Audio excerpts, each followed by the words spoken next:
पापा, बहुत देर हो चुकी है, शाम भी हो गई है, रात होने वाली है।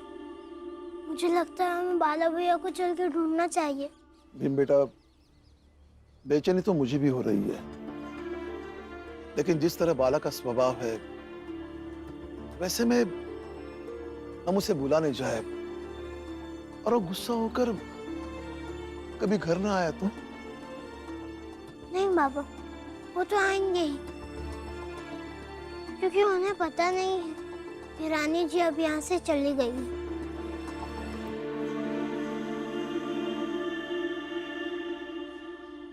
ईश्वर की मूर्ति से चुराई हुई सोने की आग अपने पास रखने का पाप तू कैसे कर सकता है?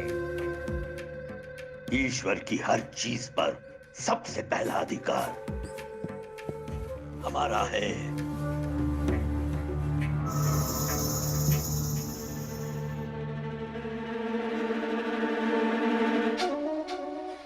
ये एक बेच दी।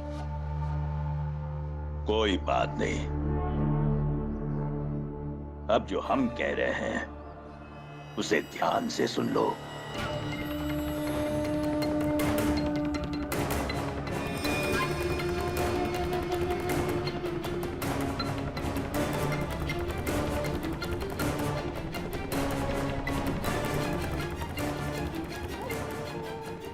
समझ गए? जी महाराज, आप निसंदेह मुझ पर विश्वास कर सकते हैं। तो अब हमारे निवास स्थान जाकर विश्राम करो। जी महाराज, बहुत बहुत धन्यवाद, बहुत बहुत धन्यवाद।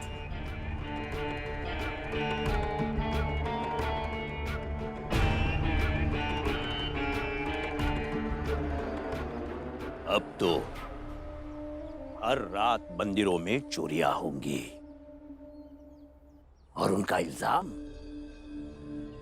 हम उस छोटी जाति के मत्थे मढ़ेंगे। वो भीमराव और उसकी जाति के लोग हमारा मंदिर बनाने के विरोध में ना, तो उस पूरी जाति को हम ईश्वर और मंदिर के खिलाफ साबित कर देंगे।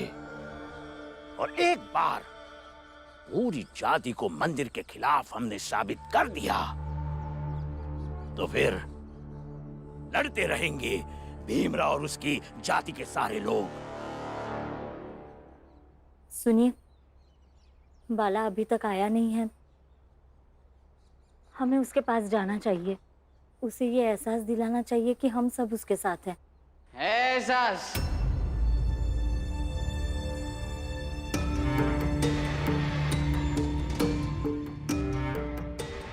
बाला?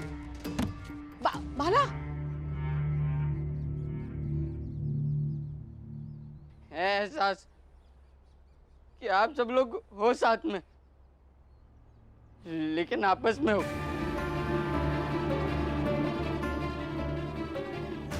मेरे खिलाफ हो आप लोग सब।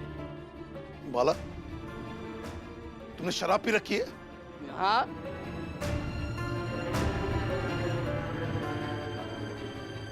होश में हूं मैं अभी, लेकिन जो बोल रहे हो सब समझ में आ रहा है।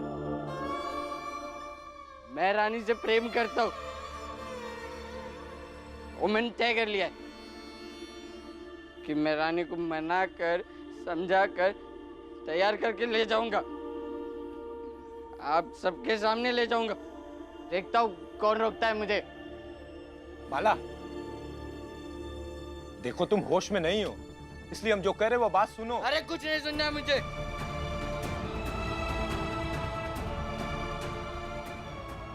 वो बेवफा है तो क्या हुआ? मैंने तो उससे प्रेम किया था ना, और विश्वास है मुझे, मैं मनाऊंगा ना तो मान जाएगी वो। रानी! बाला! रानी!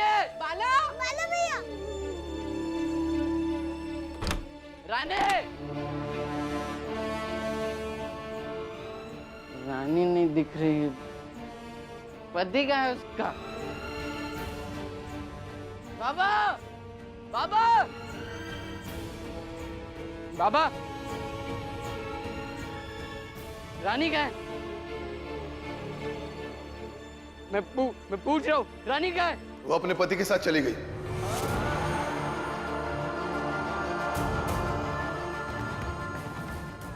चली गई? मतलब कहाँ चली गई? आप में से किसी ने रोका क्यों नहीं उसे? बाला, ये क्या रानी रानी लगा रखा है? हम सब भी है ना, हम सब भी तुझसे प्यार करते हैं। और रानी अपनी मर्जी से अपने पति के साथ गई है, तो हम कौन होते हैं उसे रोकने वाले? अरे कोशिश तो करते हैं आप लोग।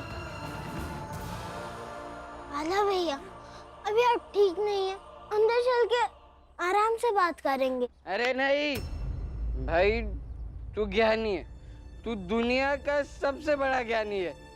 तुझसे तो बातें नहीं करनी, तू सबको समझा कर आखिर में यही साबित करता है ना कि तू ही सही है। चलो, बिना किसी बहस के मैं मान लेता हूँ, तू सही है, मैं गलत, है ना बाबा? घर वालों के बारे में सोचूं तो भी मैं गलत, अपने प्यार के बारे में सोचूं तो भी मैं गलत, अगर भीम हक की बात करे तो वो भीमराव अंबेडकर। मैं अपने प्यार का हक मांगू तो भी मैं गलत। बाला, बाला सबसे गलत। नहीं बाला, चाहे कोई कुछ भी कहे बाला, मैं तुम्हारे साथ हूँ बाला। मैं तुम्हें गलत नहीं मानती। नहीं मानती आप मुझे गलत? नहीं मानती ना आप?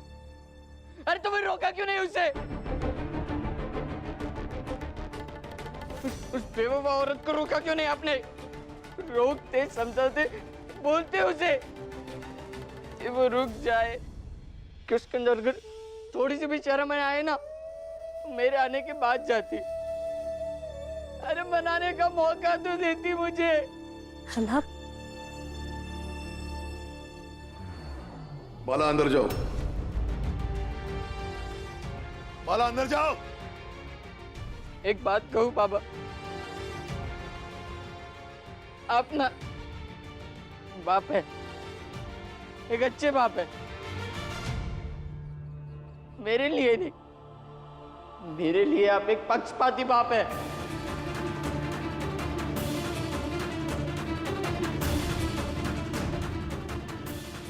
आपके लिए भीम चाहिए, आनंद चाहिए, रुचा मंजुला चाहिए, सिर्फ मैं ही गलत हूं। लेकिन मैं इस बार कहीं नहीं जाऊंगा, यही रहूंगा। मैं चिक चिक कर सबको बताऊंगा कि रानी बेवफा थी और उसके भागने में मदद मेरे मान परिवार ने की है। बाला भैया, आप शांत हो जाइए। नहीं, मैं शांत नहीं होऊंगा। मैं ढूंढूंगा उस बेवफा औरत को, ढूंढूंगा और पूछूंगा उससे कि उसने मेरे साथ ऐसा क्यों किया। और मैं बता रहा हूं, कोई मुझे नहीं रोकेगा। रानी, बाला, बाला, छोड़ो मुझे।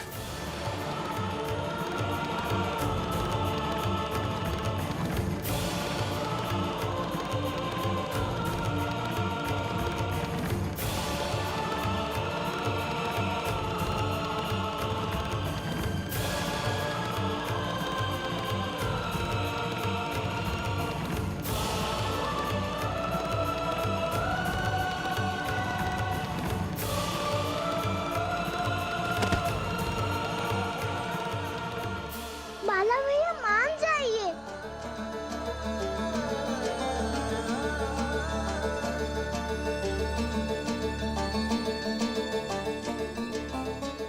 बाला भैया, शांत हो जाइए। वाह, बहुत बढ़िया, बहुत बढ़िया। क्या नजारा है सूबेदार, वाह। ए बिद्दी, सुन, तेरे लिए आज एक सबक है, याद रखना। ये जो तू बात बात पर सबको सुधारने निकल पड़ता है ना, न्याय की बातें करता है, नैतिक बंधन में बांधना चाहता है सबको, जात को मानता नहीं है और संसार को बदलना चाहता है, तो देख आज ईश्वर का चमत्कार देख कि ऐसी नौबत आ गई है कि तुम सबको मिलकर बाला को बांधना पड़ रहा है। अब देखो, बुद्धिमान लोगों ने इसलिए तो कहा है कि दुनिया को बाद में देखना, पहले अपना घर परिवार देखे।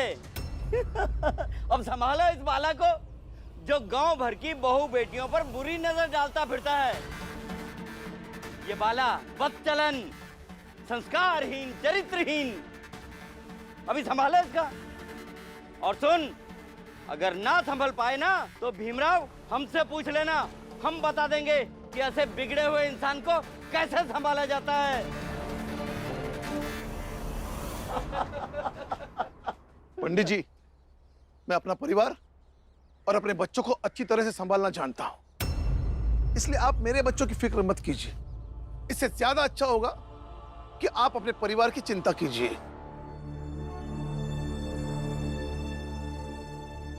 कृपा करके यहाँ से जाइए।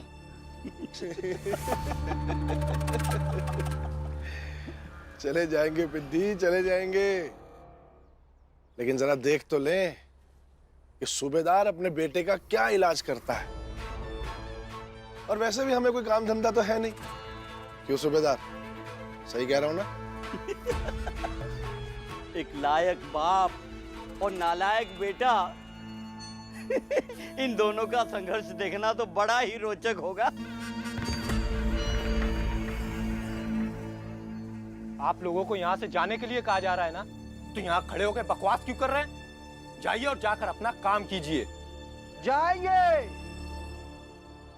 पर ऐसे नहीं जाएंगे, क्योंकि लातों के भूत बातों से नहीं मानते। ए मंगेश, अपनी औकात में रह के बात कर, और तेरी औकात झूठे बर्तन धोने की है, समझा?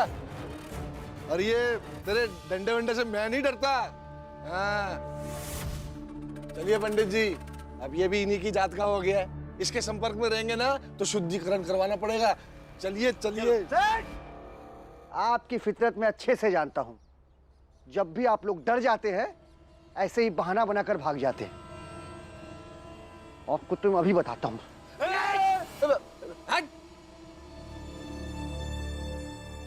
पंडित जी आप बीच में मत आइए। क्यों ना बीच में आऊं? तू मारेगा? मारेगा इनको? मार, मार, मुझे मार, लेकिन मारने से पहले एक बार सोचना जरूर। तूने 3 बार चाय की दुकान खोली तो किसने पूजा कराई? मैंने कराई। वो काली रात याद है? तेरी पत्नी, उसे सांप ने काटा था, 50 तरह की जड़ी बूटियां खिला चुका था, कुछ लाभ नहीं मिला, कैसे बची? मैंने मंत्र पढ़ के जल दिया, याद है ना? मारने आया सेठ जी को। चलिए सेठ जी। और सुन, अगर मैं तुम लोगों का इतना भला कर सकता हूं तो बुरा भी करने में समय नहीं लगेगा। चावल पड़कर शमशान में फेंक दूंगा। जहां भी तूने अपने बीवी बच्चों को छुपा के रखा है वहीं बीमार हो जाएंगे। करवा लेना वैद्यों का इलाज, कहीं कुछ लाभ नहीं मिलेगा मेरे बिना। और सुन, अपनी औकात में रह, नहीं तो पंडित जी से क्या कहना भस्म करवा दूंगा। चलिए पंडित जी।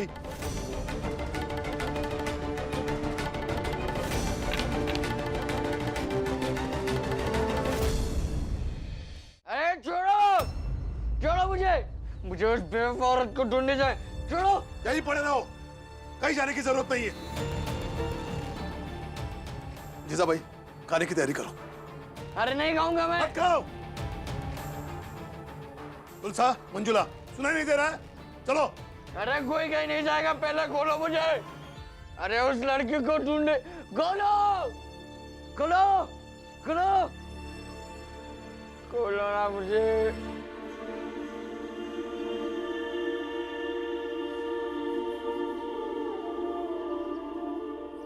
बाला भैया, आपने ये शराब पीकर सही नहीं किया। अरे सही तो तब नहीं किया जब मैं पहली बार भागा था और फिर वापस आ गया था।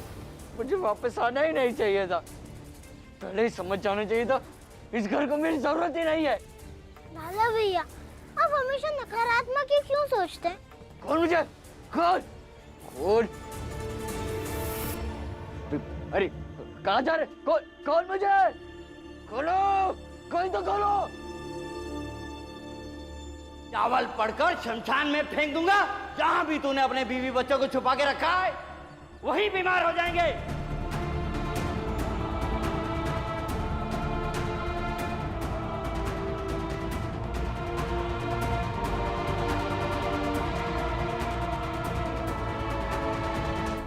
क्या हुआ काका? भीमराव, आज मन में गुस्सा तो बहुत था, लेकिन हाथों ने साथ नहीं दिया। मैं चाह कर भी उन लोगों को मार नहीं सका। ऐसा क्यों हुआ भीमराव? तुम भी तो वही थे ना? काका, जहाँ तक मैंने पढ़ा है उसके अनुसार सदियों से चली आ रही वर्ण व्यवस्था हर किसी को एक खांचे में डाल चुकी है। व्यक्ति गलत हो सही हो, उस खांचे में से बाहर आने के बारे में सोचता भी है तो उसे पाप जैसा लगता है, क्योंकि काम के आधार पर बनी वर्ण व्यवस्था को अपनी सुविधा देखते हुए धर्म के ठेकेदारों ने पाप पुण्य धर्म अधर्म से जोड़ दिया है। हर समय अनिष्ट की आशंका से लोगों को अपने नियंत्रण में रखते हैं और आपके साथ भी वही हुआ। आपने वर्ण व्यवस्था की उस दीवार को गिराया जो कल तक आपके और हमारे बीच थी, लेकिन पंडित जी ने आपको डरा दिया तो आप थोड़ा डर गए, क्योंकि वो दीवार आपके मन में कहीं ना कहीं है। भीमराव, ये मन की दीवार कैसे टूटेगी? ऐसे लाठी उठाकर मारने से नहीं टूटेगी, ये टूटेगी हर किसी को अपना बनाने से। पंडित जी जैसे लोग और इस समाज से संघर्ष करके, हिम्मत से, अपने हक की मांग से और मनुष्य को मनुष्यता का बोध होने से।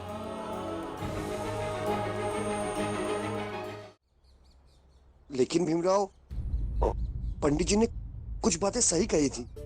जैसे कि मेरी पत्नी को जब सांप ने काट लिया था, मैंने तरह तरह की जड़ी बूटियां खिलाई उसे, पर कोई फायदा नहीं हुआ था। पर पंडित जी ने पानी में मंत्र पढ़कर दिया मुझे और मैंने अपनी पत्नी को पिलाया, वो उससे ठीक हो गई। मेरी पत्नी की जान बच गई। इसका कोई प्रमाण तो है नहीं कि उनमें से कोई जड़ी बूटी काम नहीं की होगी। ऐसा भी हो सकता है कि उनमें से किसी जड़ी बूटी ने काम किया और पंडित जी ने अपने मंत्र पढ़े हुए पानी में सामर्थ्य होने की बात आज तक आपको बताई हो।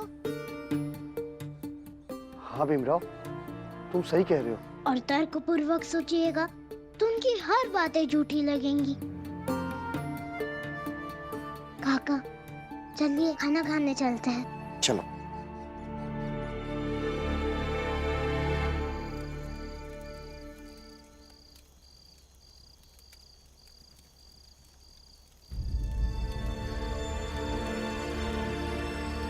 भैया, बाला ने सुबह से कुछ नहीं खाया है, उससे भूख लगी होगी, मैं थोड़ा खिला दूं उसे? कोई जरूरत नहीं।